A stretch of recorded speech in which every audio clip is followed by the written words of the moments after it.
Welcome to Accelerated Engineering. My name is John, and this is the video encyclopedia entry for the beta inverse function, or the inverse beta function, or the inverse of the beta distribution. So what the beta inverse function is attempting to answer is the question, what value or what probability should I guess for which this probability, or it's this likely that I guessed higher or lower, pardon me. Let me try to explain that with some better numbers. Let's say, like for the beta distribution, I have alpha plus beta number of tests, of which I have alpha successes -1 and beta -1 failures.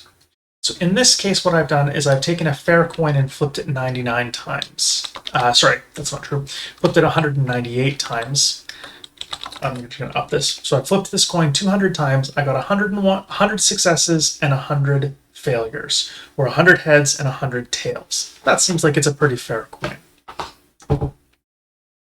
What I've calculated in this first cell is what is the value that I should guess? Like, what should I guess the probability of flipping heads is, so that there is a 50-50 chance that I guessed too high or too low, or that I guessed that it's actual, or that the true answer is higher, or that the true answer is lower. This is just 0.5, and let me look at the arguments here. So the probability that I'm guessing is 0.5. I want to know what value I'm guessing, or at what value, or what the probability of my test success is, such that I'm 50% sure that it's this number or less. That makes sense. Alpha is my number of tests that succeed. Beta is my number of tests that failed. And then the values A and B are factors, or cutoff factors. For example, if you know for a fact that your coin cannot be less or more fair than a certain amount, or if you know the probability of your system cannot be less than A or cannot be greater than B, then you can input that value. It's extra information and it tweaks the output of the function. But that's where I'm going to leave that. So this outputs 0.5. What that means is that the beta function thinks there is a 50% chance that that the probability of success is less than 0.5, and there's a 50% chance that it's greater than 0.5. I probably should have used something other than 0.5. Let's say guess 0.25, because that's funny, and just ignore the rest of it. So what I'm asking is,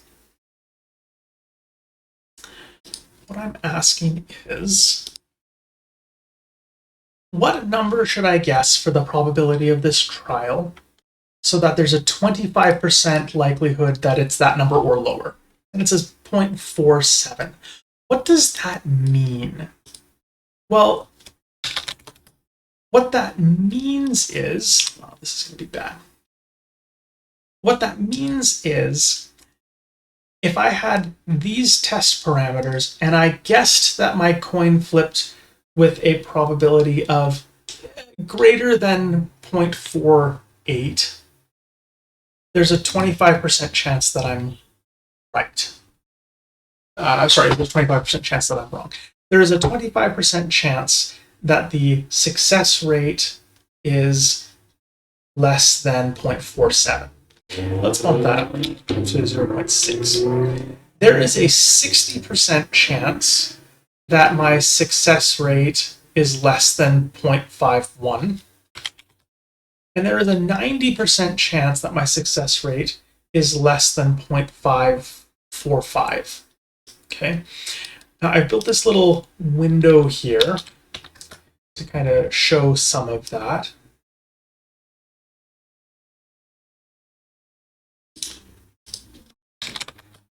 There we go. Split this up a little bit. Oops. Okay.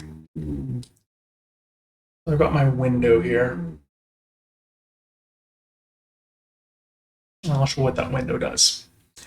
So in this case, I'm guessing that my system functions at a 0.5 probability, because that's pretty evident based on the tests that I've run.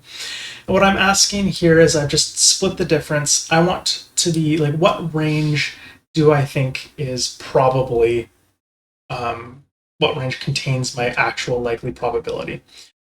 And what I've said is I think that there is a 50% chance that the actual probability of my system falls between 0.52 and 0.47. Okay, let's look at that graph again.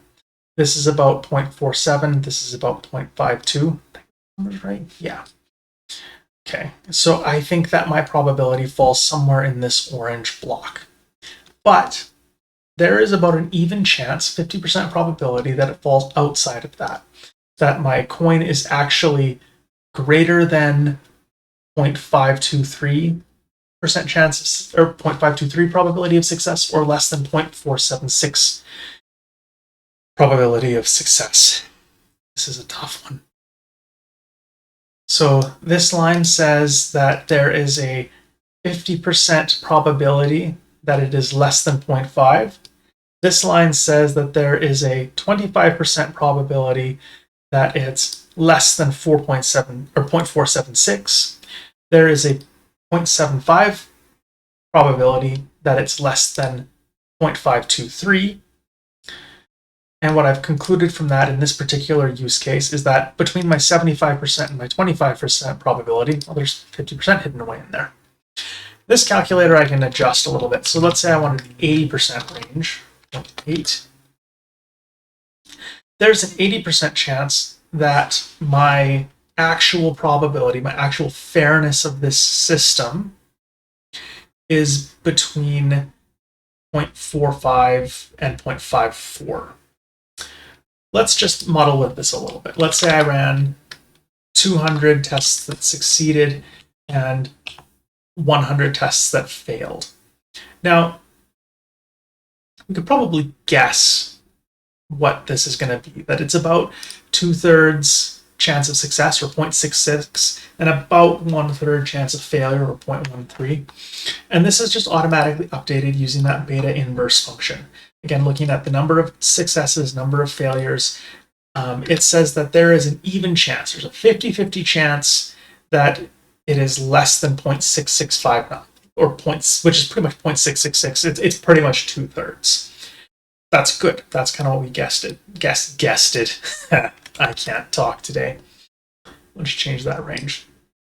The beta inverse function says that there is a 25% chance that it's less than 0.65 and a 75% chance that it's less than 0.68 for actual probability.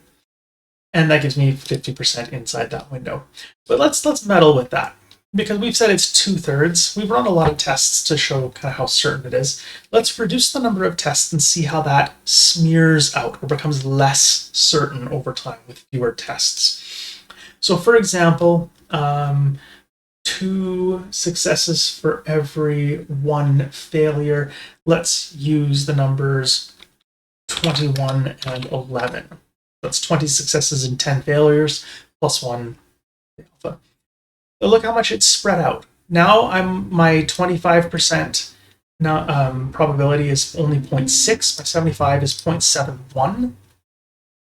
So I'm still pretty sure that the probability of a success is the even probability of a success is 0.66. But my window has broadened.